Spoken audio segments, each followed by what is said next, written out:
19h, M. Fofana fait sa ronde nocturne pour s'assurer que ses hommes sont bien à leur poste. Oui, gardien, et ton tenue?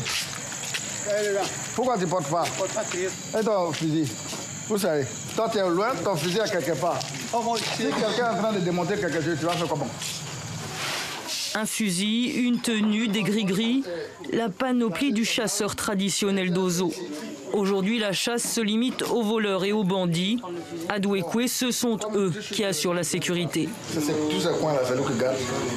Et bien entendu, ce n'est pas gratuit. Donc, le producteur nous paye 60 000 francs par mois.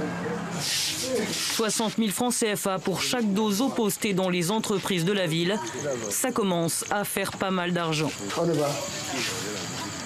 Et il n'y a pas que les entreprises qui embauchent des dozos. Ce portail est celui de la résidence du ministre des Mines en personne. Monsieur Fofana y entre sans aucun souci. 2 de ses hommes y sont postés. C'est nous-mêmes qui faisons la sécurité. D'accord. Donc on est obligé de donner 2 au ministre pour la sécurisation. Mais là, ça c'est gratuit ou ça c'est une faveur ou lui il paye? Bon, lui c'est gratuit. D'accord. Monsieur Fofana réalise qu'il en a trop fait, trop dit. Des dozos postés chez le ministre des Mines, filmés par des caméras, cela fait mauvais genre.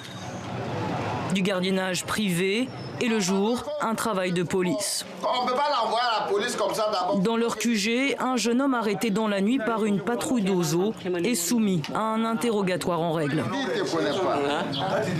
Il est en garde à vue? Non. Voilà, il est là comme ça avec nous. Voilà, depuis que vous êtes venu là avec nous, bon, c'est pour tirer pour savoir. Et ce n'est pas un volet. Et la police, qu'est-ce qu'elle fait? Pourquoi c'est à vous de faire ça? Ça, je ne peux pas rentrer dans ce combat. Voilà, ça n'a qu'à concerner à la police. Ce sont nos patrons. Bon, si c'est ça que nous on a en ville, bon, il peut dormir. Une milice de 2300 hommes sans existence juridique qui se substitue aux policiers. Les dozos se sont battus aux côtés des anciens rebelles pour porter Alassane Ouattara au pouvoir. Et depuis, ce sont les maîtres de la ville.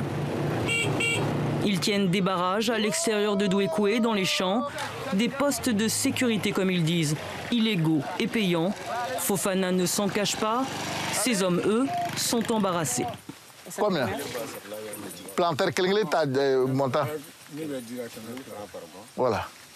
Donc, chacun paye 1000 francs par mois. Des dozos tout-puissants qui raquettent et rançonnent. Pourtant, ils sont accusés de crimes contre l'humanité par différentes organisations de défense des droits de l'homme. Comme en mars 2011, lorsque les forces pro-Ouattara entrent dans Douékoué. Près de 1000 personnes sont tuées.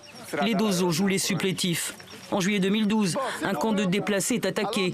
Là encore, les dozos et l'armée sont accusés d'avoir planifié l'assaut.